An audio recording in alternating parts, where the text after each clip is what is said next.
Thank you, Luis. Magandang gabi po sa bawat isa. At magandang gabi din sa mga nanonood through online. Ang ating bagong tema sa buwan ng November ay yung tinatawag na forgiveness. So, patawarin niyo po ako. Inuunahan ko na because ito pong ating series na pag-uusapan about forgiveness and hoping and praying that after we discuss all the topics about forgiveness, we can learn how to forgive others and we can learn to forgive ourselves also. Forgiveness is the process of letting go of resentment and the desire for revenge towards someone who has hurt or offended you. It is an intentional decision to replace anger with feelings like empathy and goodwill. Though it does not mean forgetting the offense or excusing the behavior, forgiveness can be applied to interpersonal relationship and is often described as a personal choice for one's own peace and growth, not necessarily a reconciliation with the offender. No? Minsan kasi ito yung ating nagiging parang pamantayan, kapag ikaw ay nagpatawad, kailangan mo na rin kalimutan. Forgive and forget. Pero mahirap mag-forget. Maaring maaalala natin yung offenses na ginagawa niya, but when we forgive, hindi na natin nararamdaman yung sakit dun sa offense na ginawa niya. So, ito po yung ating pag-uusapan for this whole month about forgiveness. Meron ba ditong may masama ang loob, nasaktan, may na-offend? So hope and pray no, na mapoprocess natin yan as we discuss forgiveness. And we can learn to let go of that feelings, no, na matutunan nating mapalaya din ang ating sarili. Our text, katulad ng binasa ng ating MC, Matthew 18:21 to 22. Sabi diyan, basahin ko po uli. Then Peter came to Jesus and asked, Lord, how many times shall I forgive my brother or sister who sins against me?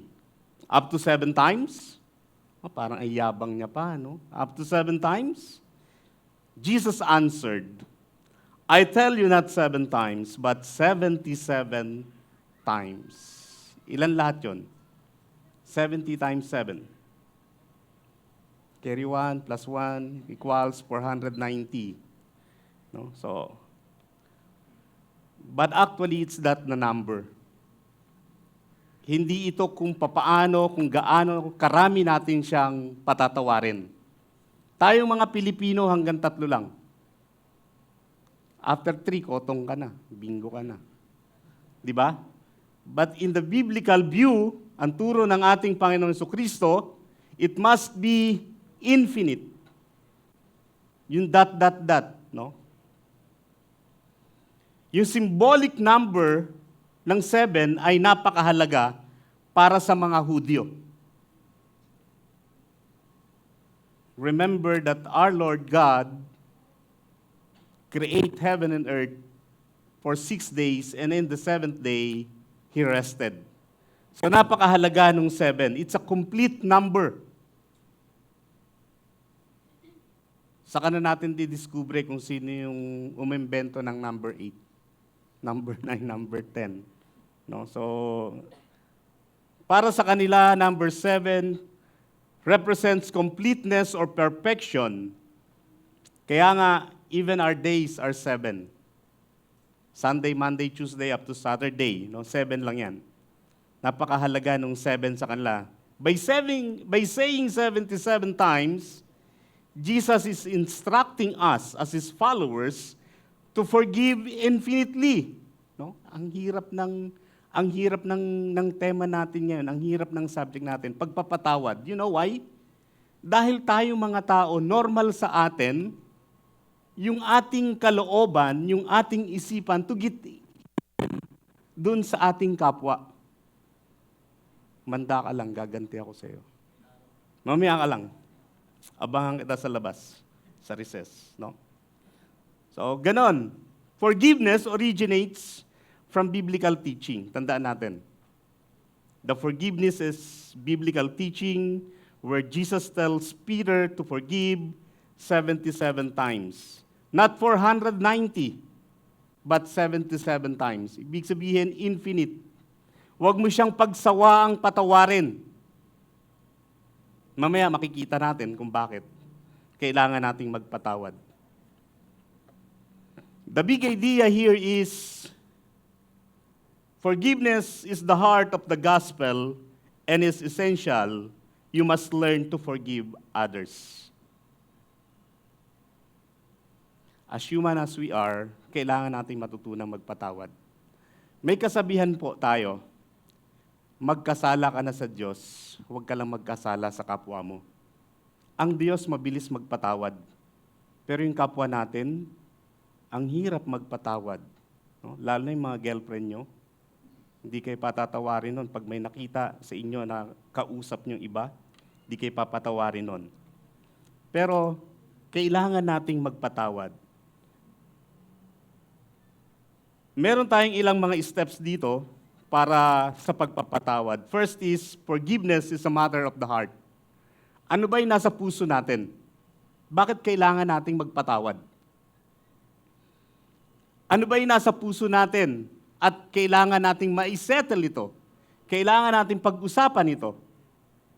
Kailangan magkasundo tayo. Kailangan magkaroon tayo ng reconciliation. Ano ba yung nasa puso natin? Sabi sa ni Pablo sa Ephesians chapter 4, verse 32, be kind and compassionate to one another, forgiving each other just as in Christ God forgave you. Tinatalakay dito ni Apostol Pablo yung pagkakasundo-sundo bilang magkakapatid. Be kind to one another. Magpatawaran daw tayo. This is important point because most of us think about forgiveness na it's something na we can say. Sorry na. Masama ba mag-sorry? Parang tayo pagalit no? Pero pag nagpatawad, sige na nga. Pinapatawad na kita. Pero masama ang loob mo. Pinapatawad na kita, pero huwag ka nang uulit sa akin, hindi ka na makakaisa sa akin. Hanggang diyan ka na lang. No? Parang ganon. Forgiveness begins in the heart and eventually works its way outward. Kung paano yung nasa puso natin. Sabi ni Apostol Pablo sa 1 Corinthians, whatever we do, whether we eat or drink, we have to do it for the glory of God. So, even yung pagpapatawad, dahil ito ay isa sa traits, isa ito sa mga ugali ng ating Panginoong Kristo, kailangan natin itong matutunan at kailangan natin itong isagawa, ang pagpapatawad na ito. Meron tayong tinatawag na level of forgiveness. Number one is, we rediscover the humanity of the person who hurt us. Tinitingnan natin yung tao na nagkasala sa atin the way we see ourselves also. Bakit tayo magpapatawad? Tinitingnan natin yung nagawa niya bilang tao. You know, lumaki tayo sa mga pamilya na mayroong mga pamilyang strict, may pamilya na maluwag. Whether strict or loose, pareho ito nagbibigay ng sama ng loob sa atin. May mga tao na lumaki dahil sa higpit ng pamilya, sa higpit ng tatay, hindi niya namamalaya na i-act out niya yung sama ng kanyang loob sa ibang tao. May mga tao na galit sa kanyang older person. Pag nakakita siya ng mga medyo may edad, parang kumukulo yung dugo niya. No? Kapag nandun siya sa bangko, nagbabayad ng bills, may mga nakapila ng mga senior citizen, nagagalit siya. Hindi niya alam bakit. Kapag itinitrace up mo to, mapapansin mo, dahil nakaranas siya ng paghihigpit doon sa mga matanda sa kanya. We look at the person of who he is. kailangan nating magpatawad. Kung hindi ka magpapatawad, make sure na hindi ka magkakamali at hindi ka magkakasala later. Di ba? Kung ayaw mo magpatawad, then make sure na perpekto ang buhay mo. Naalala ko may bumisita sa amin. Siguro naman hindi ito mapapanood ng anak namin.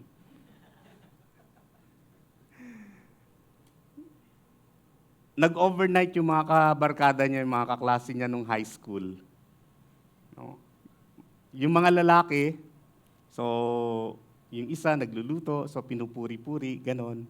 And then, may nasabi kami na parang it's just a joke. No? Parang kaputian, parang ganon. Sabi nung mga bata, nung pag-alis, Janet, bibisita pa sana kami sa inyo. Sarap sana mag-stay sa inyo. Kaya lang, parang masakit magsalita si tita at si tito. Pero sa amin, joke lang yon. So, we find out na mga sensitive sila. So, hindi na namin uulitin yon pagka bumisita uli sila. Number 2, we surrender our right to get even. No? Sinusurrender na natin yung ating karapatan na makaganti. Sometimes we want to seek justice. Kailangan may makulong sa mga pagbaha. Bakit nandun? Sa mga pagbaha. Gusto natin ng justice.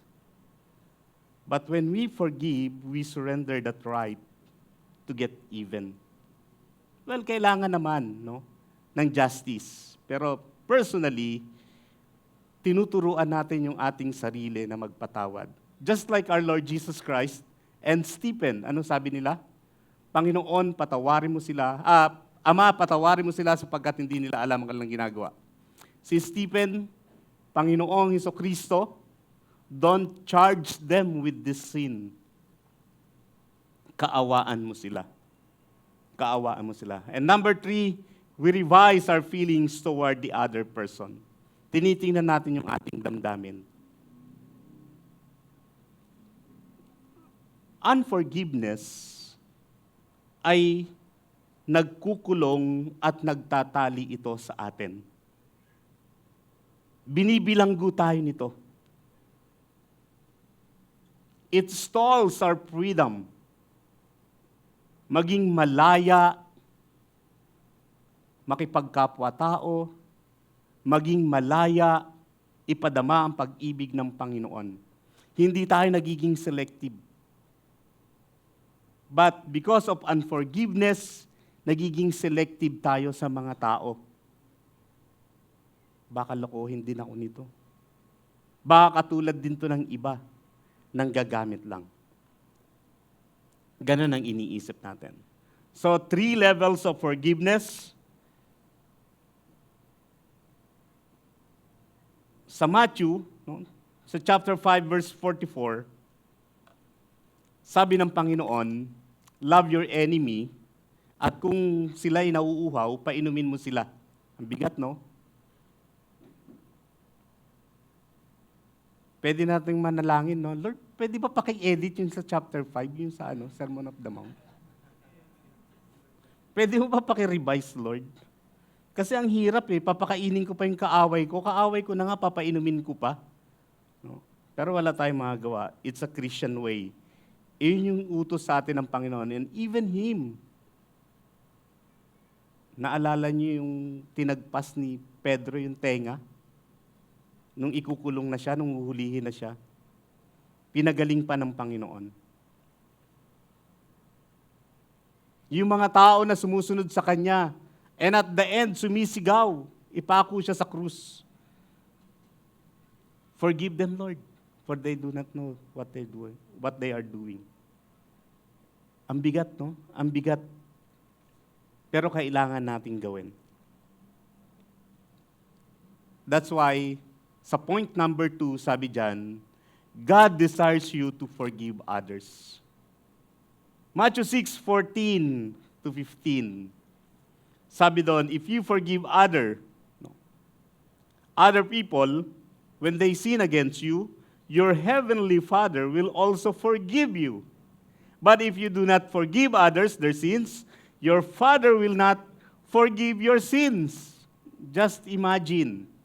Kapag hindi tayo nagpatawad sa ating kapwa, hindi rin tayo patatawarin ng ating Diyos Ama. Kahit lumakad pa tayo ng paluhod sa simbahan, kahit ibigay pa natin ang ating mga kayamanan sa mahihirap, kung hindi tayo marunong magpatawad, yes, ito ang isang masakit na katotohanan sa ating Panginoon sa kanyang turo. That we have to forgive so that our Father in heaven will forgive us. 5 truths about forgiveness. Meron tayong 5 katotohanan about forgiveness, mga minamahal. Number 1, forgiveness does not justify the offender. Kapag nagpatawad tayo, hindi ibig sabihin nawawala na yung maling ginawa nung tao na yon. Mali pa rin yun. That's why, number 2, forgiveness does not prevent correction or rebuke. Maaring kung tayo naka-offend, maaring pinatawad tayo, but we still have to face the consequences of the wrongdoings. Yung ginawa nating mali, kailangan pa rin nating harapin yung consequence nun. Hindi yun nawawala. Hindi ibig sabihin pinapatawad natin si Saldico, nawawala na yung baha. Patawarin natin sila, pero nandun pa rin yung justice. Sabi doon, so watch yourselves. If your brother or sister sins against you, rebuke them, and if they repent, forgive them. Alam niyo po, sa psychology, may tinatawag sila doon the art of confrontation. You always look at the feelings, not at the person. Alam mo, Brad, nasaktan ako sa ginawa mo. Sa ginawa mong mali. Alam mo, Brad, napahiya ako dun sa ginawa mong mali. Feelings. Nalungkot ako sa ginawa mong mali. Feelings. Hindi mo sabi, alam mo, ganyan ka talaga eh. No, hindi dapat ganon. Alam mo kung ano ginawa mo sa akin? Hindi ka na nagbago. No? Hindi yun ang tinitingnan. Ang tinitingnan yung feelings. Sabihin mo yung feelings mo na nasaktan ka. Sabihin mo yung feelings mo na napahiya ka. Sabi dyan, kapag siya ay nagsisi, kapag siya ay humingi ng tawad, patawarin mo siya. But of course, you have to ready yourself. Ihanda mo na yung sarili mo sa pagpapatawad sa iyong kapwa. Ano man yung kanyang maging response, pinapalaya mo ang sarili mo doon sa guilt na ginawa ng iyong kapwa. Forgiveness does not justify the offender. Forgiveness does not make the person being forgiving innocent. Forgiveness is not approving the wrong that was done, but overlooking it out of love.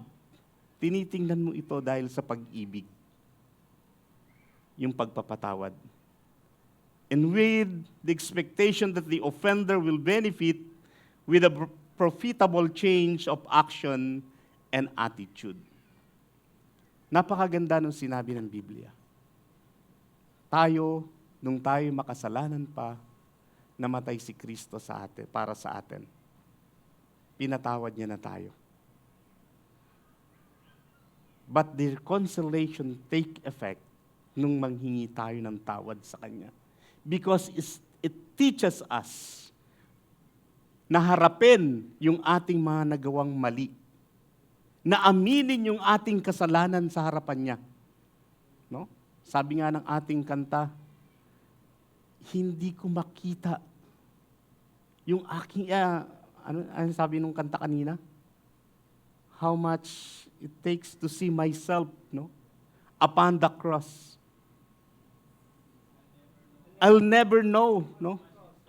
'Di ba? Hindi ko alam gaano kung makita ko nakahang yung sarili ko diyan, na dapat ako diyan. Pero dahil sa pagmamahal sa atin ng Panginoon, siya na. Siya na yung nagbayad ng ating mga kasalanan.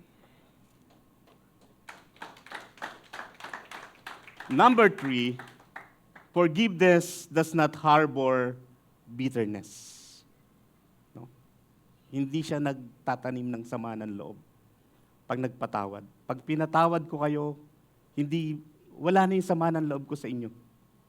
Maaaring nandun yung sakit sa akin, pero hindi mo sasabihin na, bakit ako ang kailangang mag-adjust? No? Bakit ako ang kailangan? Siya yung may utang sa akin. Ako pa ngayon magbabayad? No, parang, forgiveness does not harbor bitterness. Forgiveness is an opportunity for self-examination. Nag-e-examine din tayo ng ating sarili. Pag pinatawad ko ba to, ano mangyayari? Pag nakipag-reconcile ba ako, ano mangyayari? So, it gives you wisdom. No? Tinuturuan ka nito. Natututo ka sa hamon ng buhay. Natututo ka sa pakikipagkapwa-tao. Natututo ka sa lahat ng bagay dahil na-examine mo. And then number 5, forgiveness is a way of handling over to God. Ipinagpapasa Diyos mo na yung tao. Lord, tulungan mo akong patawarin tong kapatid na to na nagkasala sa akin. Kayo na po nawang patuloy na kumilos sa kanya. No? Baka ma-misinterpret natin yung number 5, handling over to God. Lord, bahala ka na sa kanya, kunin mo na. Huwag ganon. No? Hindi yun ang ibig sabihin yan. Lord, bahala ko na sa kapwa na to. Kunin nyo na po kaysa marami pa itong madamay. Hindi po ganon, ha? Kundi, handling over, ibig sabihin, Lord, kayo na po nawa ang kumilos sa buhay ng taong ito na mag-take effect sa kanyang buhay ang pagbabago. Make him also a channel of blessing.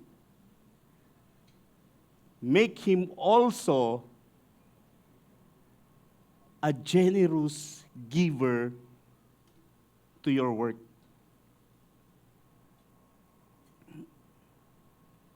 Si Apostol Pablo, pinersecute niya ang church.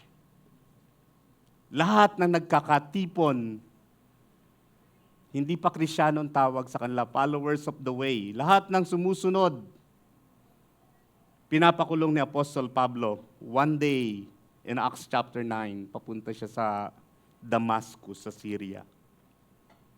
Kasalubong niyang Panginoon.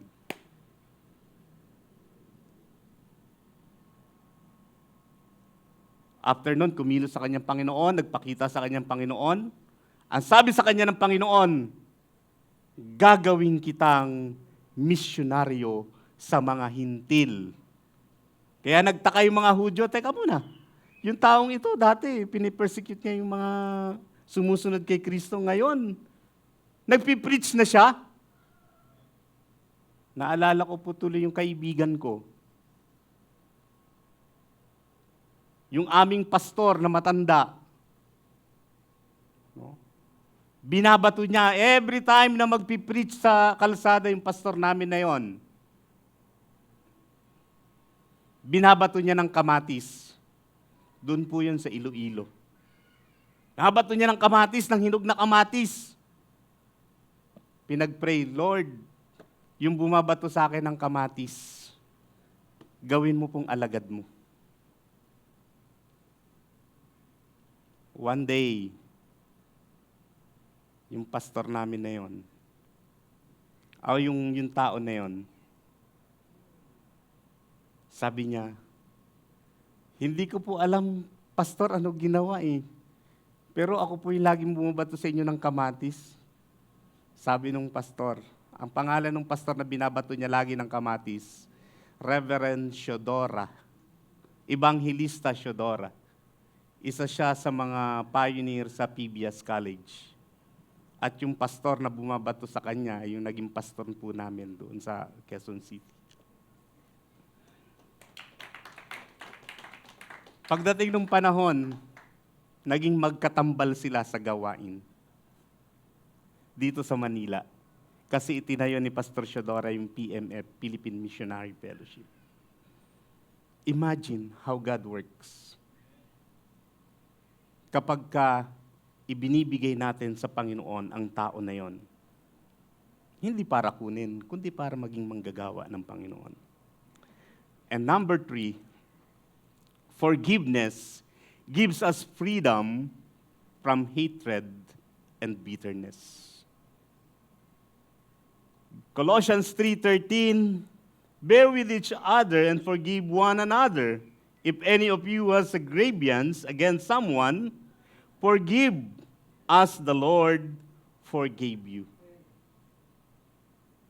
Ito yung sinasabi ko kanina, kung ayaw magpatawad, make sure na hindi ka magkakasala at perfecto ka.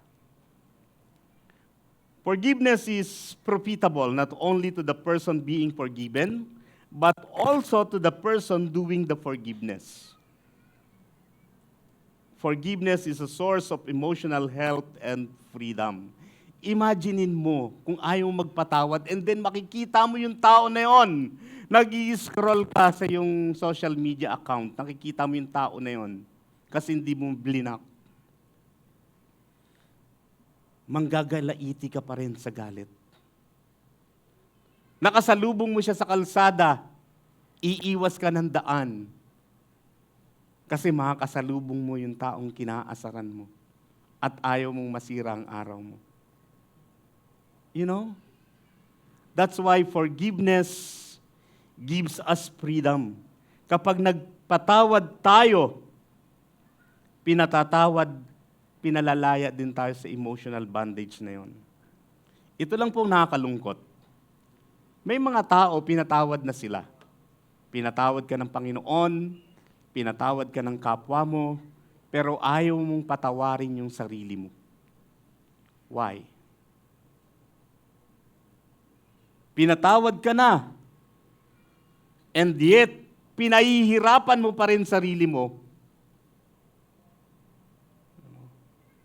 Nung nagte-take kami ng counseling sa Alliance, meron tao na kapag nagkakamali siya, ang ginagawa niya, every time na magkakamali siya, naglalakad siya ng 3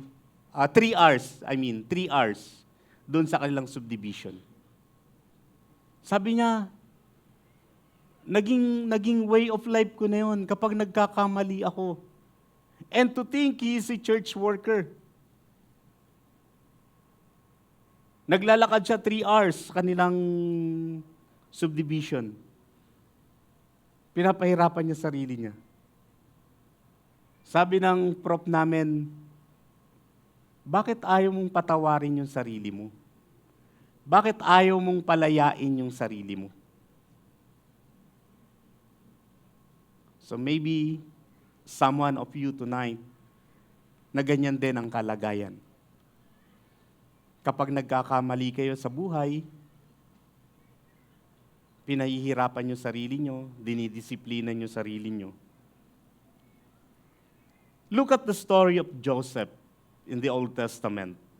In Genesis chapter 50, verse 19. After mamatay ni Jacob, nag-usap-usap yung mga kakapatid. Patay na yung tatay natin. Baka gantihan na tayo ni Joseph.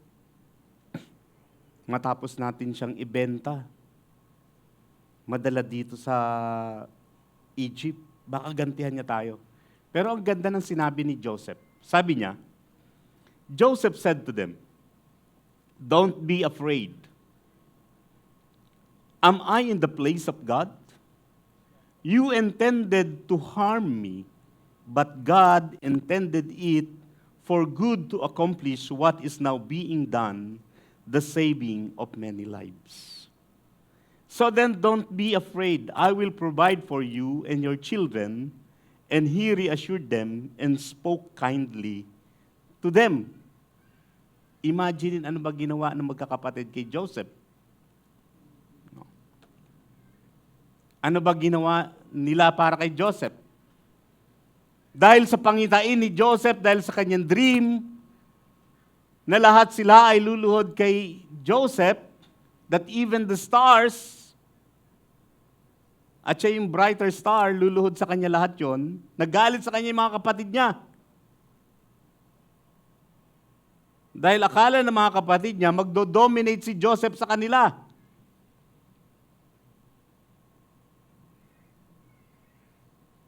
Nakulong si Joseph sa Egypt. How many years siya naghintay? Nung magkita-kita sila magkakapatid, second to the highest in rank na si Joseph. Governor na siya ng whole Egypt. Imagine, naalala nila yung kanilang ginawang kasamaan. No? Isipin niyo yung mali ninyo. Darating ang panahon, haharapin niyo yung mga taong ginawa niyo ng mali.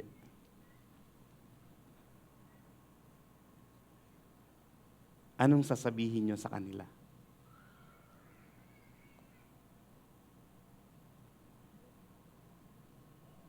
Mga minamahal, forgiveness is not a simple matter.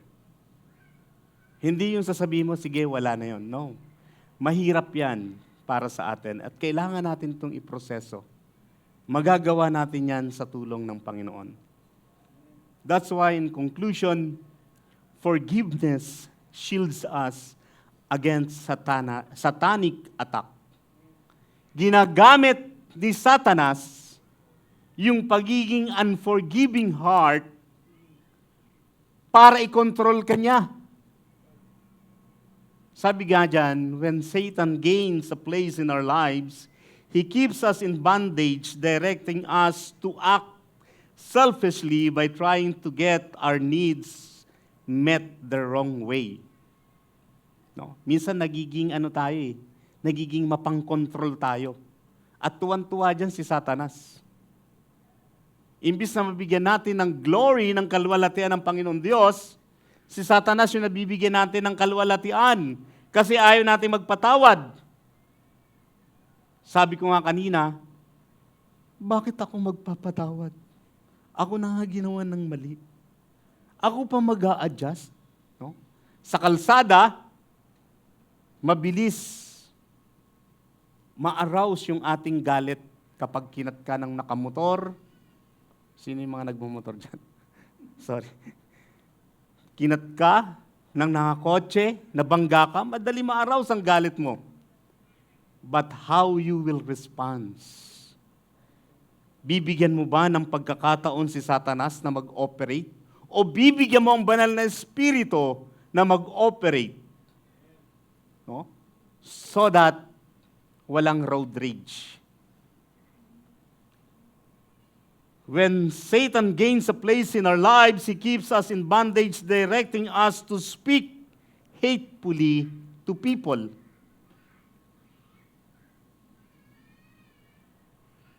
Nagagalit na kagad tayo sa tao. Dinuduro na natin yung tao, minamalit na natin yung tao.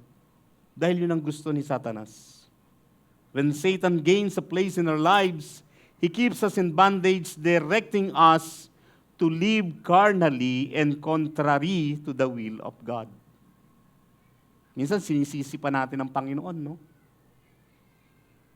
Nagsisimba ako linggo-linggo. Pati Thursday, nagsisimba ako. Tapos ganito pa rin. Ano ba naman, Lord? Ba't ganyan, no? Parang tayo pa yung... Parang yung Panginoon pa may kasalanan.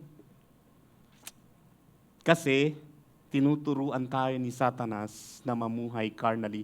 When we say carnal, parang sa kanan, Biblia ang hawak. Sa kaliwa, drugs or illegal ang hawak. That's carnal. Banal tayo pag Webes at Linggo. But Monday, Tuesday, Wednesday, halabira. No? Topo-topo barega. Parang karnal. contrary to the will of God. Sabi ni Apostle Pablo, mga minamahal, sa chapter 11 ng 1 Corinthians, hindi po pwede sa ating communion, hawak natin yung kopa, yung saro ng bagong tipan na pinagtibay ng ating Panginoong Diyos. Pag inom nito, nagsisimbolo ng kanyang dugo. At iinom din tayo ng alak na nagbibigay sa atin sa kapahamakan. Hindi po pwedeng makipag-fellowship tayo sa Panginoon at makipag-fellowship din tayo sa demonyo o kay Satanas. If we love God, then we hate the act of evil. Itaboy natin yung gawa ni Satanas sa ating buhay. Bagkos yakapin natin kung ano yung gawa ng ating Panginoon sa atin. Forgiveness also opens the door of mercy and divine favor for us. Matthew 5:7, sabi diyan, "Blessed are the merciful, for they will be shown mercy." Mapalad yung mapagpatawad dahil sila din ay patatawarin. Blessed are the merciful. Ano ba merciful sa Tagalog? Maawain. No? Salamat, Max. Maawain, tayo din ay papakitaan ng kaawaan. God only forgives us as much as we are willing to forgive others. That's why yung panalangin, yung tinuro ng Panginoon, no? Sa Matthew 6, forgive us of our sins as we forgive our debtors, yung mga taong nagkasala sa amin. Kaya maganda yung sinabi ng Panginoon sa chapter 5 ng Matthew, verse 23 to 24. Therefore, if you are offering your gift at the altar, and there remember that your brother or sister has something against you, leave your gift there in front of the altar. First, go and be reconciled to them, and then come and offer your gift. Kung maalala mo na may sama ng loob sa iyong kapwa mo, iwan mo muna yung offering mo, yung gift mo. Pumunta ka dun sa kapwa mo, makipag-ayos ka. Saka mo balikan yung gift mo. Dahil pag tinuloy mo yon, para ka lang si Cain. Walang wenta. No? Hindi approve yung gift mo. Sabi ng Panginoon, be reconciled. Mas ipinakikita ang kahalagahan ng pagpapatawad, ng reconciliation kaysa sa gift. Mas mahalaga yung relationship ng isa't isa kaysa sa dala-dala mong gift. Mas mahalaga para sa Panginoon yung pagkakasundo-sundo kaysa dun sa ating ihahandog. And lastly, forgiveness will qualify us for eternal rewards. Imagine, bago ko basahin Hebrews 12:14 to 15. Imagine, halimbawa kami ni Pastor Vince, magkagalit kami. Hindi kami nagpatawaran. Nag-isnaban kami. Ganon. And then pareho kaming namatay. Paggising namin kinaumagahan, pareho kaming patay. Magkikita kami sa langit. May galit kami sa isa't isa. Patutuloyin ba kami ng Panginoon sa langit? Eh di pagdating sa langit, magkagalit pa rin kami, di ba? Oh, Pastor Nick, kasabay mo rin pala si Pastor Vince na pumunta rito sa langit, ha? Sino yun? No? May ganun ba? Hindi po pwede. Kailangan dito pa lang sa lupa, pinapractice na natin yung pagkakasundo-sundo. God's will in heaven as it kalooban ng Diyos dito sa lupa tulad ng sa langit. Imagine, that is a simple logic. Hebrews 12:14 to 15, make every effort to live in peace with everyone and to be holy. Without holiness, no one will see the Lord. See to it that no one falls short of the grace of God, and that no bitter roots grows up to cause trouble and defile many. The root of bitterness, unforgiveness. The root of happiness is a forgiving heart. Tayo po tayong lahat para po sa ating panalangin. Salamat po, dakilang Diyos, sa mensahe na aming narinig sa gabing ito about forgiveness. Lord, maari someone na narito ay may mga daladalang sakit. Kayo na po nawa ang kumilos sa kanilang buhay. Turuan niyo pong magpatawad, Panginoon, upang sila po ay lumaya sa bondage ng galit ng unforgiving, Panginoon. Turn their hearts to forgiving heart, Panginoon. Nang sa ganoon, ang kapayapaang nagmumula sa inyo ay patuloy nilang tamasain. Dakilang Diyos, patuloy po kayong mangusap sa bawat isa sa amin. Magpaunawa ng iyong mga salitang ito. Lord, hindi po madali yung tema ng forgiveness. Mahirap po ito, Panginoon, at napakabigat. Ganun pa man bilang inyong mga anak, bilang inyong mga lingkod, patuloy po ninyo kaming turuan, samahan, Panginoon, sa pagpapatawad sa aming kapwa, sa mga nakagawa sa amin ng mali, sa aming mga nakaraang panahon. Lord, patuloy kayong kumilos sa buhay ng bawat isa. Purihin po kayo, O Diyos, sa pangalan ni Jesus. Amen. Amen.